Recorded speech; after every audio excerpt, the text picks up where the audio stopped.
Hello বন্ধুরা, আজকের video ছিল দীঘার জগন্নাথ ধাম এবং রাত 1:30টার সময় আমরা দীঘার জগন্নাথ ধামে গেছিলাম এবং জগন্নাথ ধামে রাত 1:30টার সময় সেদিকে যে রাস্তাটা এতটাই সাইলেন্ট ছিল, এতটাই সুন্দর ছিল, মানে পরিবেশটা সত্যিই মজা নেওয়ার মতন।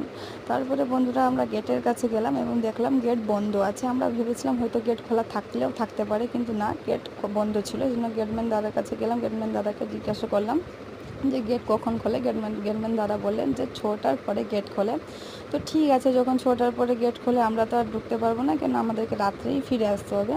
তার জন্য বন্ধুরা বাইরের থেকে দেখে এলাম এবং বাইরের থেকে দেখে মোটামুটি কয়েকটা ফটো আর ভিডিওটা করলাম।